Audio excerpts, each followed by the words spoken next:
দিলীপ ঘোষ থানায় গিয়ে পুলিশকে মিষ্টিমুখ করালেন, বললেন বাংলার মানুষ এখনো আপনাদের ভরসা করেন।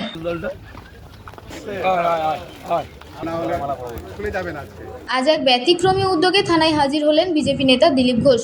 পুলিশ কর্মীদের সঙ্গে সৌজন্য সাক্ষাৎ করে তাদের মিষ্টিমুখ করান তিনি এবং উৎসাহ যোগান কর্তব্য পালনে আরও দৃঢ় হওয়ার জন্য।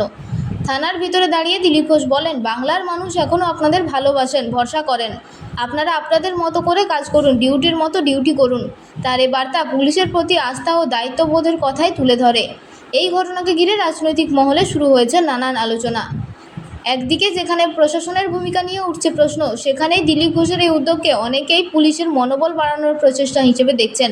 তবে বিরোধী শিবিরের দাবি, এটি নিছকই রাজনৈতিক বার্তা দেওয়ার কৌশল। সব মিলিয়ে থানায় গিয়ে পুলিশের সঙ্গে এই সাক্ষাৎ এবং বার্তা নতুন করে রাজনৈতিক বিতর্কের জন্ম দিয়েছে। পুলিশের প্রতি ভরসা রাখুন, দায়িত্ব পালন করুন, দিলীপ ঘোষের বার্তা বাংলায় নতুন আলোচনার কেন্দ্রবিন্দু।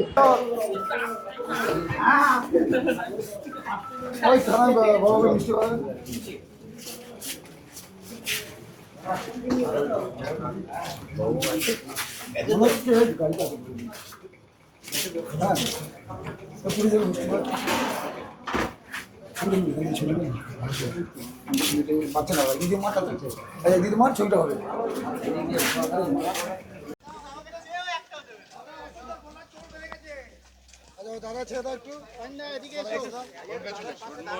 ধন্যবাদ আপনাদের সহযোগিতার জন্য।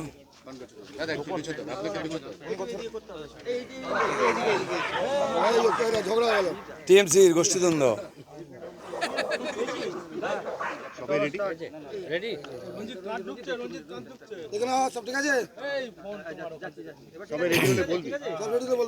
উনি ছাড়তে চাইছেন না, উনি রাজভবন যেতে চাইছেন না, উনি রেজিগনেশন দিতে চাইছেন না।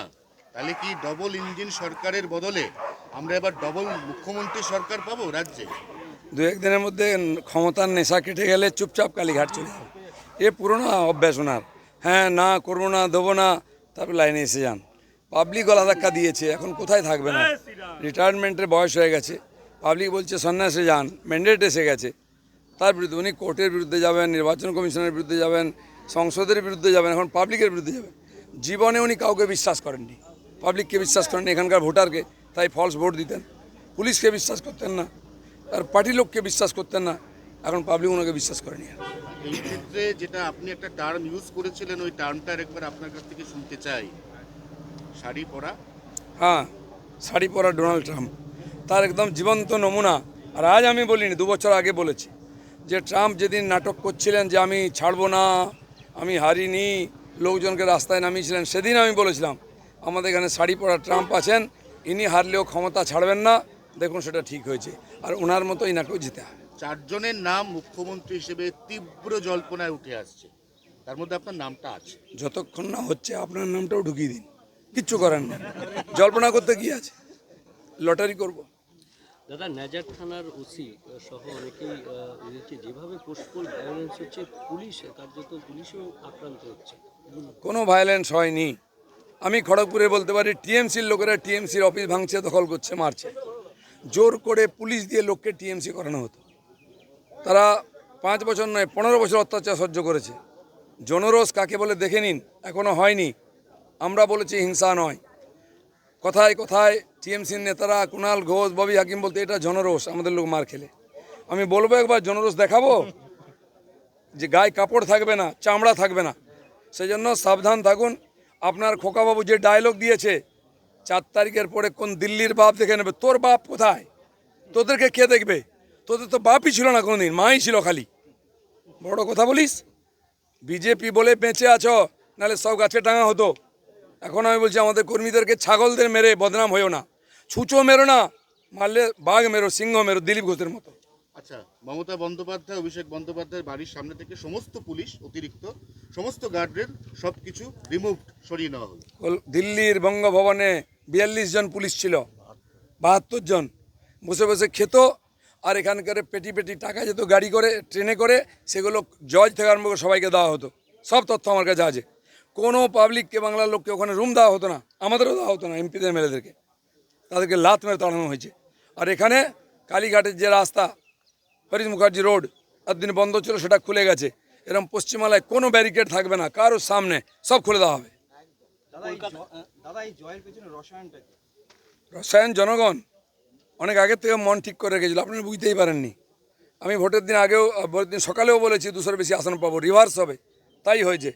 যে মানুষের সঙ্গে থাকে, মানুষের মনের কথা বোঝে, সে জানে মানুষ কত কষ্টে ছিল। এই মহিলাদের উপর অত্যাচার, এই লুটপাট, এমন কোনো বাংলায় মানুষ নেই যাকে লুট করা হয়নি, অত্যাচার করা হয়নি। সরকারি যোজনার টাকা থেকে আরম্ভ করে জমি বাড়ি দোকানপাট সব জায়গায় লুট করা হতো। স্কুলে বাচ্চা ভর্তি করুন, পয়সা দিন। হসপিটালে বয়স্কদের ভর্তি করুন, টাকা দিন। এতে আপনি শ্মশানে যান, সেখানেও টাকা দিন। মানুষ যাবে কোথায়? তাই মানুষ এটা করতে বাধ্য হয়েছে। যেখানে কোনোদিন ভাবিনি জিতবো, সেটা জিতেছি। প্রথম সিট জিতলে আমরা কাঁদি, কোনোদিন আলোচনা করা হয়নি, কিন্তু জিতেছি। যখন জনতার খেপে যায়, এরমই করে। সেই জন্য মমতা ব্যানার্জি বুঝতে পেরেছেন জনতার মুড। চলে যান, নাহলে আপনাকে গলা ধাক্কা খেতে হবে। কলকাতায় কি শুনুন না, কলকাতা নিউটনে গতকালকে একজন বিজেপি কর্মীকে পিটিয়ে খুন করা হলো, তৃণমূল কর্মীরা খুন করলো। সেই জন্য অভ্যাসটা পাল্টান।